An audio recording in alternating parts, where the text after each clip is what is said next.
Hello everybody, my name is Derek Arden and welcome to Monday Night Live. Tonight I've got Phil Jesson. Phil wrote this book, From Survive to Thrive, during the first lockdown. In fact, he wrote it very, very quickly. I'm amazed because it's got so many pages in it and so many tips, 365 tips, in fact, one for every day of the year. And I've just described it to other people as an MBA in a book, and it certainly is. There's so many tips from Michael Porter to John Fenton. And I'll talk about John Fenton in a minute. I won't talk about Michael Porter because I couldn't understand the book myself, but I know some of you will have read it. Let me tell you a little bit about Phil. Phil appeared on Monday Night Live about a year ago, and everyone's requested him to come back to share some more of his tips. Phil was in the army for 7 years, which I imagine is why he's such a structured and organized person, and then got involved in sales and sales training. When Phil and I were talking about the early days at our rehearsal, he reminded me of what I tell people that should or do know some of the things I teach about negotiation skills. When I say you're going to learn, you're going to relearn, and there's going to be things that you go, wow, I must implement that immediately. Phil, your version of that was remind, reassure, and reveal. Have you got a take on that before we get going? You need to unmute yourself if you can hear me. Yep. Can you hear me now? You've done it now. Yeah, just 5 seconds on that before I finish the rest of the intro. It's how I used to introduce training courses years ago, just to explain why we were there. I think it's a very arrogant trainer that would suggest that everything the group is going to hear is completely new. It's not. I think a lot of things that trainers cover, they remind people of things that they've done before, seen before, but maybe have slipped to the back of their mind now. So nothing wrong with a little bit of reminding. Reassurance is all about telling people that what they're currently doing is absolutely fine, and if it's working well, great. And it's nice for people to know that what they are actually doing is the same as everybody else sometimes. And the third R was reveal. And of course, hopefully any training course does reveal some new ways of thinking, some new ways of working. And as we all know, if you come away from a 3-day training course with 3 or 4 ideas that are going to change your world for the next 12 months or so, then that's been a good investment, isn't it? Fantastic. Yeah. And Phil and I were talking that we first did went on some sales courses run by a guy called John Fenton, then a guy called Robin Fielder, and then Richard Denny. This was in the 80s when really they weren't these sort of big courses. And I remember John Fenton being clapped into the room, Tony Robbins style. Everyone was supposed to cheer with this guy in a white suit, who then patronizingly went through a workbook with all his tips in. But you had a story about John Fenton, didn't you, Phil? Yes, I'm very critical of these. I think in many ways they were the first business rock stars. Yep. Men in white suits that would be performing in inverted commas to an audience of thousands. But I went on a session run by John Fenton titled The Motivation of People. And one of his tips, which is absolutely outrageous when you think about it, is that if you want to motivate your people, then saw 4 inches off their toilet door, because they'll soon come back to the workplace in a highly motivated state. And people were paying hundreds and hundreds of pounds for this complete and utter nonsense. So thank goodness the training world has moved into something a little bit, well, saner really, as opposed to that absolute nonsense that was around in those 80s days. That's fantastic. Thanks for sharing that. Thanks for reminding me about those people, because I can visualize when I was singing a massive hall in Kensington and I was still working for Barclays trying to pick up some tips. Phil does a lot of charity work. You're on local radio, you do local hospital radio, Phil, but I was curious about the work you do for a Bristol charity on modern slavery. Can you give us a couple of minutes on that? Yeah, I talked to Rotary groups, Roundtable, WI, business groups, about how to identify and remove modern slavery from our lifestyle. And the business groups, for understandable reasons, they're interested in keeping themselves out of court. They're interested in making sure that they don't damage their reputation and their revenue by having something going on in the supply chain that they were unaware of. But the other groups, the Women's Institute, the Round Table, the Rotary groups, they're more interested at a personal level, including the technology that we buy, the food that we buy, the textiles that we buy, where there may well be people involved in those supply chains working in absolutely appalling conditions. And surprisingly, some very high profile brands have got caught up with all of this, knowingly or unknowingly, and it's had a huge impact on damaging their reputation and reducing their share price to shreds if it appears in the Sunday newspaper. Yeah, no, it's a subject we're going to return to actually on Monday Night Live. So yeah, thanks for doing that. Let's turn to your book, Phil, and remind everybody why you wrote it, what the motivation was.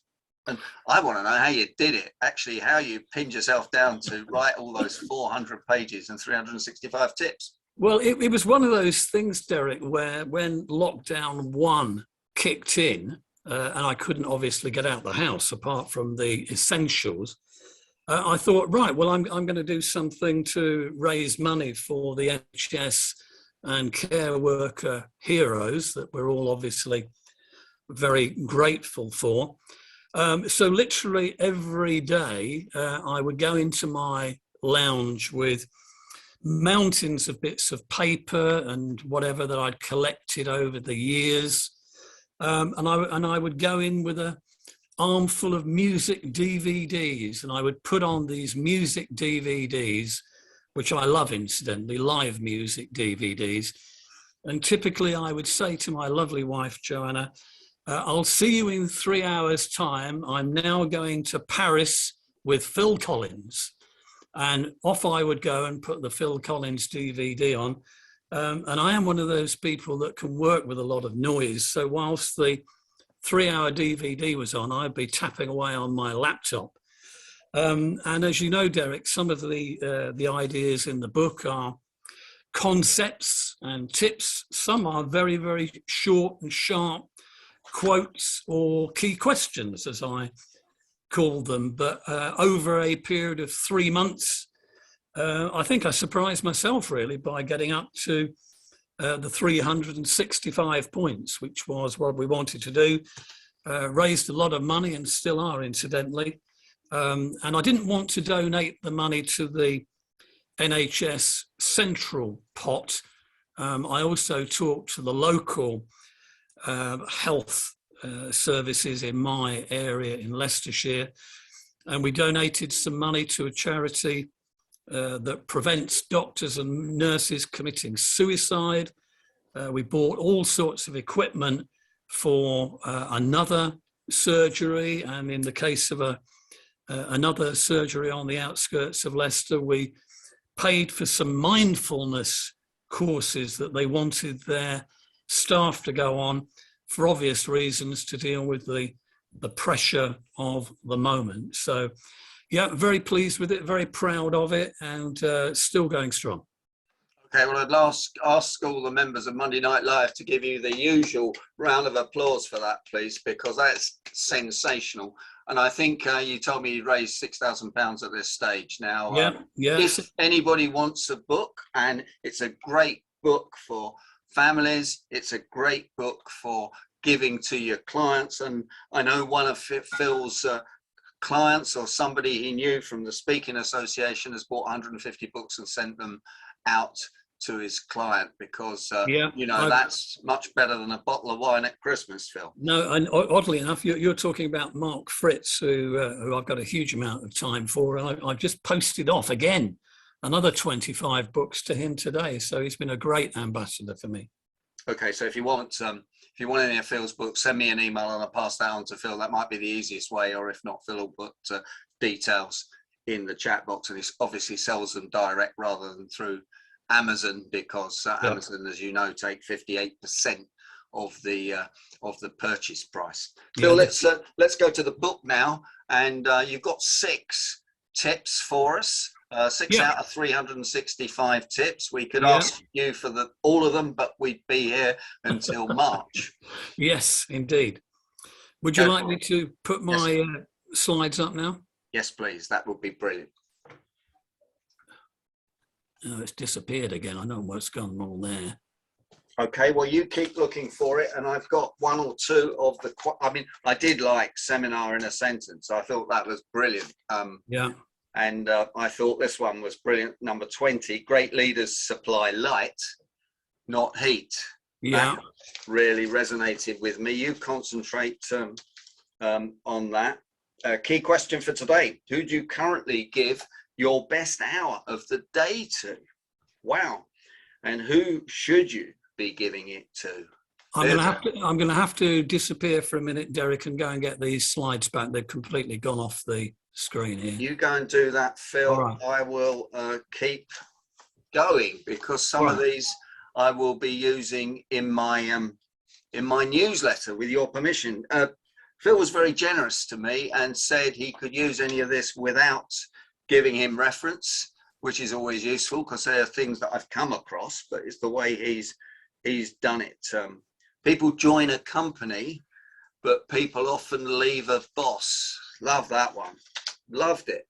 Great reminder of bosses Derek, that we've all worked for, who frankly shouldn't have been the boss.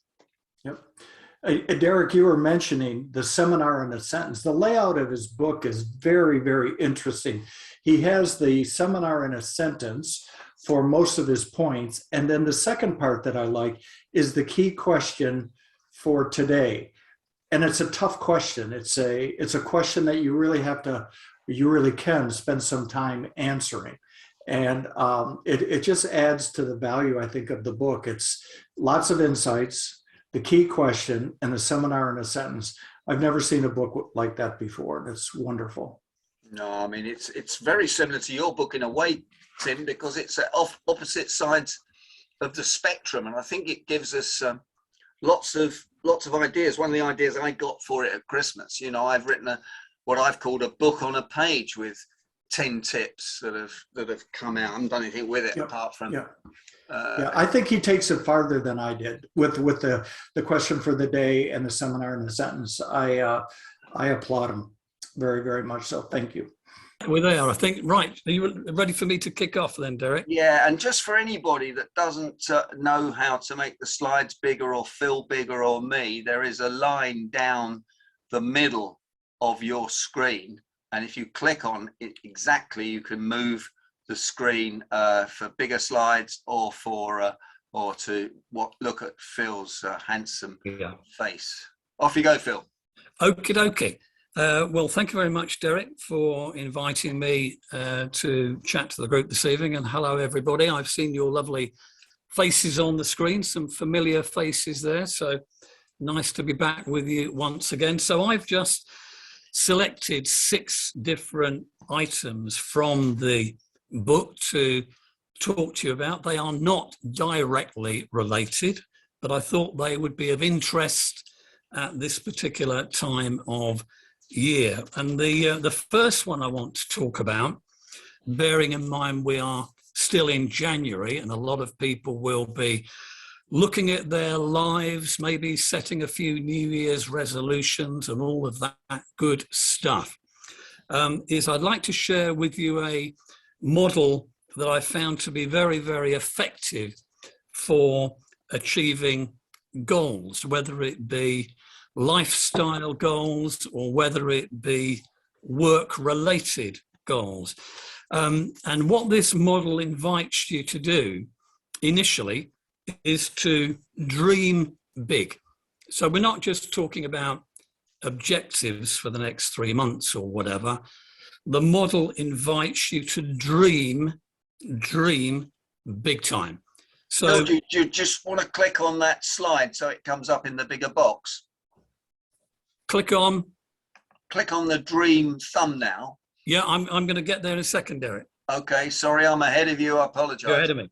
Yeah. So what the model invites you to do is to dream big. So when I tell you that I know that one of my clients used this model to move their life from being an accountant to a farmer. Another friend of mine used this model because she decided that she wanted to live and work in Australia. And another friend decided that they wanted to sell their business for £5 million in 12 months' time, etc. So we're talking some fairly big, dreamy stuff here. And what this model invites you to then do is that, having identified the dream that you want to achieve, it then really asks you 5 questions. What is it that you are going to drop, i.e. stop doing? What is it that you are going to retain? Because presumably it's working and you like it and there's no reason why you would stop doing it. What is it that you need to evolve and develop, maybe get a little bit better at? What is it you might need to acquire? Maybe you need to acquire some training or some resources in order to achieve this dream. And what is it that you need to manage very tightly and just keep an eye on? So that little model is something that I've seen work very, very effectively to help people with their work stuff, or more importantly, their personal lives. So we can come back and have a chat about that one later on, if you like. The next thing I'd like to talk about, and again, this is in a sense a goal setting session that I'm about to talk about here, is 6 numbers. Now, if I just hold this up, you'll see what this is. This is a national lottery ticket. If I am lucky enough to get those numbers coming up, then of course it's going to change my life substantially. But just get your head around that for a minute. 6 numbers. 6 numbers. If you're lucky enough to win that lottery, it will change your life substantially. But let's just bring things back to earth a little bit here. What are the 6 numbers that would take you closer to better health, wealth, and happiness during 2022? So what 6 numbers would take you closer to better health, wealth, and happiness? I know for me personally, when I think of my 2022, one of my numbers is the number of occasions I want to see my grandchildren this year. Another number for me this year is the number of modern slavery sessions that I want to run. Another number is the number of times that I want to see my favorite rock band, and so it goes on. Those numbers are, of course, uniquely personal to me. But when you think of your life in 2022, what are the 6 numbers that would take you closer to a better health, wealth, and happiness? That's great. That's great. Is it worth, can you click on that 6 numbers slide now and make it bigger? Is that possible? Because I'm still getting the thumbnails at my end, and I guess everybody else probably. If you go to presenter view, then you should be able to slide through this. Go through the slides one by one. If you actually, or just click on the slide you want. That should do it, or double click on the slide you want. But if it doesn't work, doesn't matter. I seem to be having trouble with it this evening for some reason. All right, don't worry. Let's keep going. Going. So you've not got that slide in any way in a full sense? No, we've still got Monday Night Live on the screen, Phil. But have you? Well, you've still got Monday Night Live on the screen. Yeah. Right. Okay. Well, I don't know what's gone wrong there then. You click on it, Derek. Can you alter it at your end, Derek? No, I can't, because it's at your end, Phil. Never mind. Let's keep going, shall we? Okay. Oh, hang on, you've done it. What did you do there? Bit of magic. Technical department came in. Well, what I've done is I've just clicked end of slideshow. What can you see now? We can see the 6 numbers, the one we wanted to see. So Okay, right. Okay. Well, let me stay here. Then it's not where I should be, but at least we've got something, haven't we? Let me move then to my next story. Let me go here. Can you see that? yep, Billy Crystal story. Brilliant. Okay. Everybody seen the Billy Crystal movie, City Slickers? Yeah, a few thumbs going up there. Yes. It's a brilliant film, very funny film actually. But for me, it had a very, very profound life-changing effect, and I need to tell you why. The film is all about 3 city slickers. Here they are, advertising men or PR men or something, leaving a very wealthy but bored life in New York, and they decide to go off on a cattle drive in the middle of America, somewhere. I can't remember where. And during the course of the film, there's a very interesting section where Billy Crystal, the lead character, is sat around the campfire talking to a wiry old cowboy played by Jack Palance. And Jack Palance is running this cattle drive. And basically, the Jack Palance character says to the Billy Crystal character, you city slickers make me sick coming out here trying to find the meaning of life, blah, blah, blah. And Billy Crystal is very offended by that and says, well, don't tell me that you know the meaning of life in this diddly squat place in the middle of bloody nowhere. And the cowboy says, I know what the meaning of life's about. And Billy Crystal says, well, you better tell me. I've paid $8,000 to be here for 10 days. You better tell me what the meaning of life is. And the cowboy says, well, it's about one thing. And Billy Crystal says, well, come on. I need to know what the one thing is. And the cowboy says, well, the meaning of life is about one thing and one thing only. And Billy Crystal says, well, I'm getting fed up with this. I keep asking you, what is the meaning of life? What is this one thing? And the cowboy says, the one thing is for you to work out. Yeah. Now, interestingly for me, when I saw that film years ago, it hit me like a sledgehammer. Interestingly, it led to a divorce. It led to a completely new life for me. Forget my story for a moment. The question on the screen here is, what's the one thing your life is all about in 2022? What's the one thing your life is all about in 2022? If you find that a little bit too tight a brief, then try widening it, and let's widen it a little bit and incorporate our businesses at the same time.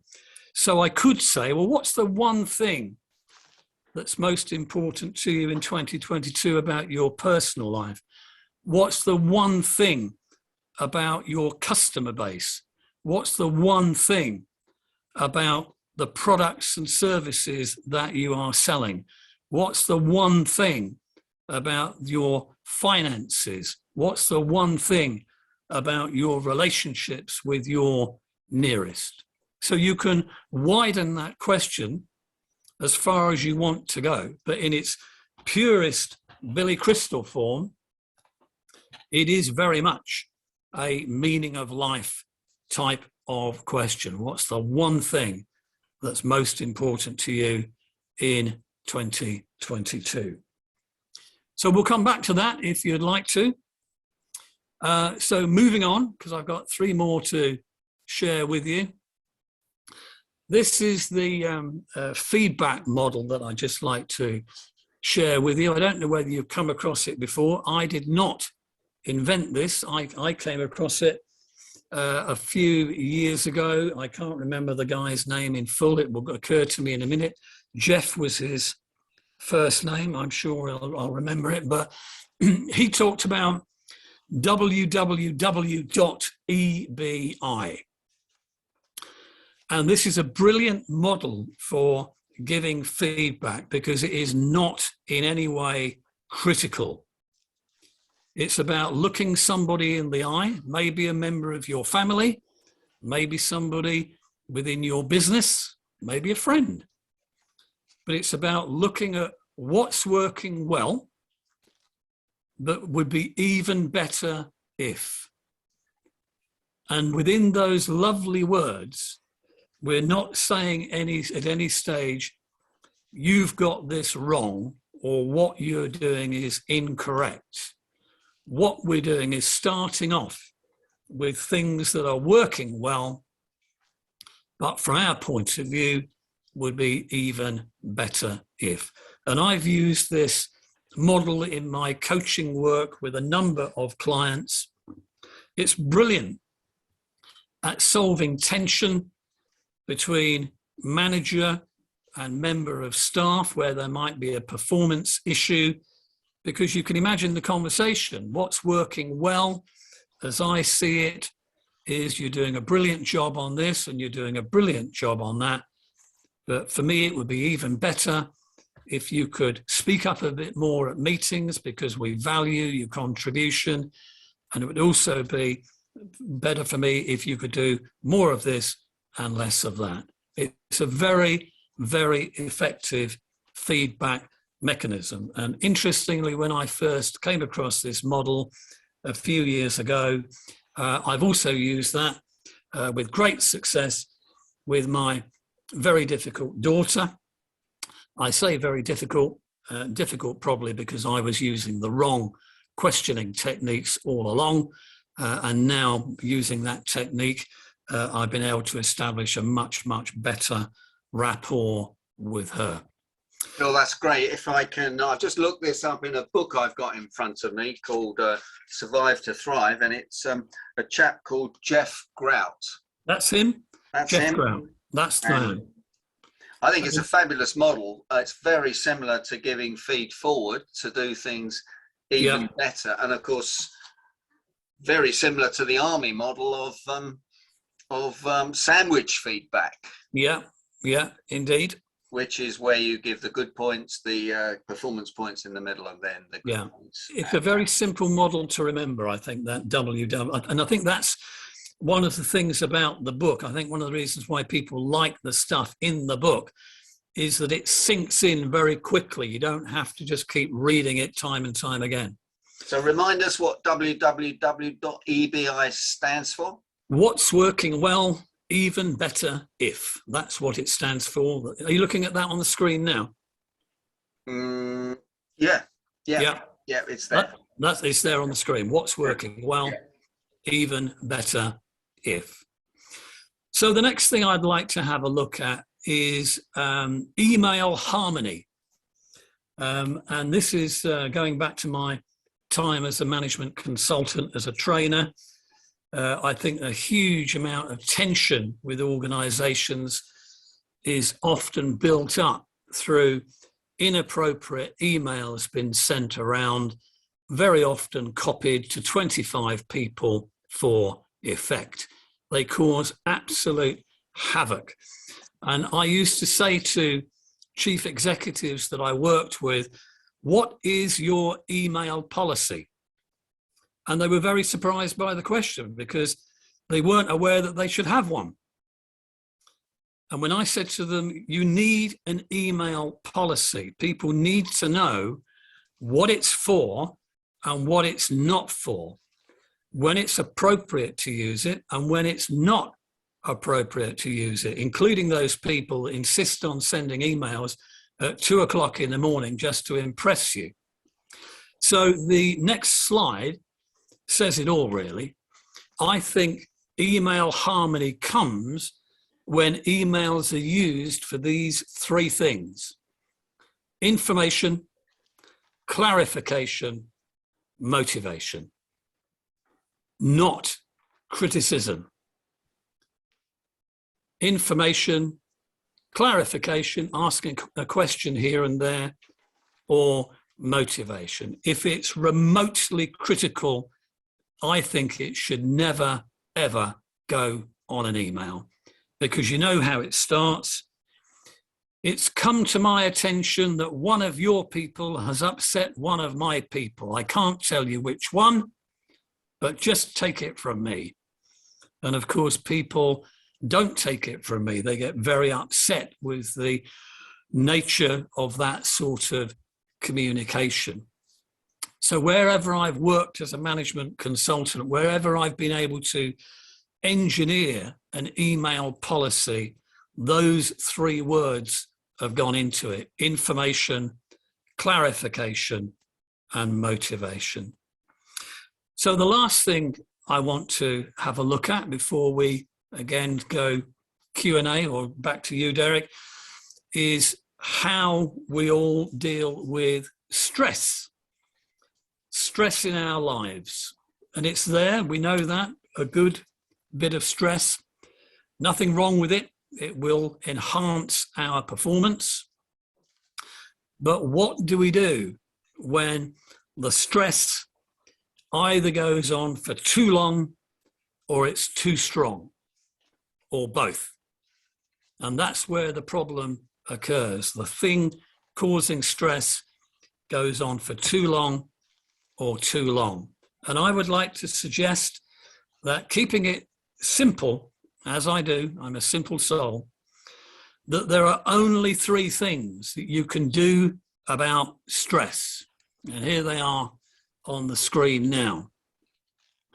If you think about the thing that is causing you stress, you can either avoid it, you can adapt to it, or you can alter it. There are three A words there. For example, if my next door neighbour is driving me mad, I can avoid my next door neighbour. As he comes out of the house, I can avoid him and let him get in his car and drive off. I don't have to come out of the house at the same time as my irritating next door neighbour. So yes, there are some things that you can avoid. I think adapting to stress is an interesting one. If you choose to do that, make sure you are fit and healthy, because it will take its toll. That's where health problems will come from. People adapting to something that's causing a huge amount of stress, and they're still dealing with it 15 months, 18 months later. But there are, of course, some occasions where you have to adapt to it. If I went to my doctor tomorrow and he told me that I was terminally ill, then clearly I can't avoid that. I can't alter it. I'm going to have to come up with some strategies to adapt to it. But the third A word, I think, is the key, as you all know. The most effective way of dealing with stress is not to avoid it or to adapt to it, but to take the necessary action that alters it, i.e. reduces it or removes it completely. And when in my coaching life, I work with executives and we look at something that's causing them stress, and I talk to them about these three A words, I always say to them, where are you at the moment on those three A words? And 99 times out of 100, they will say the A word I'm currently working with is not the A word I should be working with. And very often somebody will say, well, I'm adapting to it, Phil. I'm not making any attempts at the moment to alter it. And we then talk about the pros and cons, of course, in doing exactly that, to alter it. So just to recap, Derek, and I can think probably just whiz back through these slides very quickly. These are the 6 then. Can you see that, Derek? Yeah, that's fine, Phil. So that's that dream model, very, very good for looking at a really ambitious goal that you want to set, a dream. It's absolutely brilliant, a really special, brilliant, wonderful dream. In order to achieve it, what would you drop, retain, evolve, acquire, and manage? When you think of my lottery ticket, here it is. Forget the lottery ticket now. Think of your own life. What 6 numbers? They might be health, they might be wealth, they might be happiness, but what 6 numbers would take you closer to that in 2022? The Billy Crystal story, see the film if you can, but what's the one thing that your life is about in 2022? And if you don't like that because it's too tight, what's the one thing as far as your customers are concerned? What's the one thing as far as your products and services are concerned? And so it goes on. Feedback model, we've done that. WWWEBI, what's working well? Even better if. And if you're going to put that into practice, then find the line of least resistance. Find somebody where there's a minor issue maybe niggling away in the back of your mind. Get some practice at that before you take on Mr. Difficult over the garden fence or in the office. And my last little model, not my last model, second from last model, email policy. What does that consist of? And finally, in order to deal with the stresses and strains of everyday life, we only have 3 choices, I believe. They all begin with the A word. Which of those A's are you dealing with at the moment? Which is the one that would give you, and the other people maybe, a much better outcome? So I'm going to leave that one there, Derek, and come out of those slides now, if that's okay with you. Yeah, if you could cancel share view, screen share, Phil, that would be really good. Thank you. Yeah, there we that's go. Good, and that will bring all of us up. So what Yep. I'm going to do now, Phil, is ask you if you will stay on when I finish Yep. the recording to answer some questions. We have some great questions in the chat box and great compliments for you. Okay, And if people watching this on YouTube, listening to this on the Negotiators podcast, have got any questions for Phil, then please email Phil. You'll find him on LinkedIn, or email me. You'll find me on LinkedIn, and we'll pass on the questions to Phil. And I can assure you, Phil, just like myself, is one of those people that will answer the questions as fast as he can. Phil Jesson, can I thank you so much for coming on Monday Night Live? It was absolutely fantastic. Could I ask everybody to show their appreciation for Phil in the Monday Night Live way? Thanks very much indeed.